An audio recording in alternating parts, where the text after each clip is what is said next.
Would you vote for a convicted felon? That was the question being asked after the conviction of Donald Trump for not one but 34 felonies. And these felonies were, at the very worst, paying off an extortionist who had threatened to embarrass him to his wife, his family, the world. The incident concerned may or may not have happened, but it wasn't illegal either way. Leaving that aside, would you vote for any sort of convicted felon?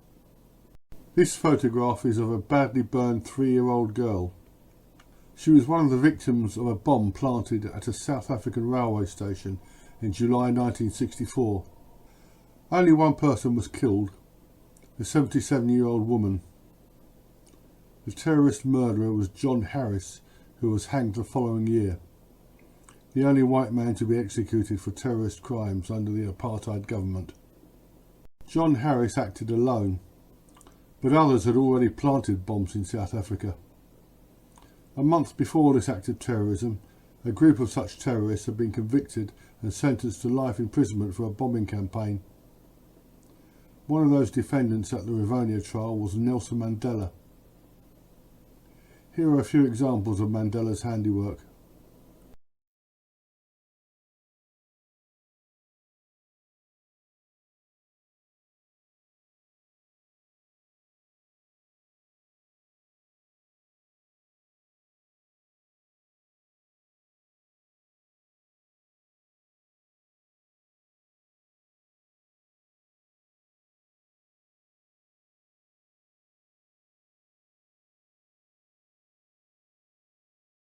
The crimes of which Nelson Mandela was convicted were real, not imaginary, not contrived.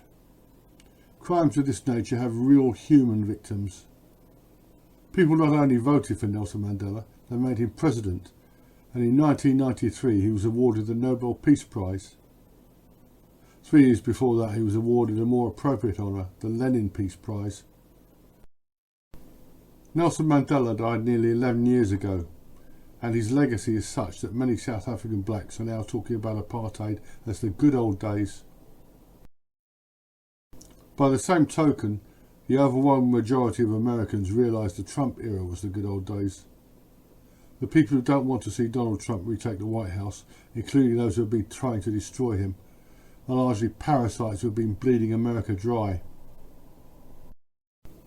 They have opened the southern border, allowing in countless millions of people from all over the world. Some of these people are terrorists. There are criminal elements among them, including gang members. Many have no identity papers, and the overwhelming majority will be a burden on the taxpayer because they speak little if any English and have limited skills if any.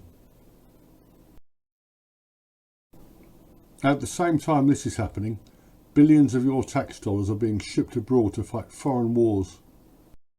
The same people who have destroyed your southern border are defending the borders of Ukraine with money that could be used to house your folk, build infrastructure, run schools, take care of disabled veterans, even assist convicted felons to reintegrate into society on their release from prison. Would you vote for a convicted felon? If you don't vote for one in November, you won't have a country left, because the felons who currently rule it, real felons who will never see the inside of a courtroom, are running it into the ground.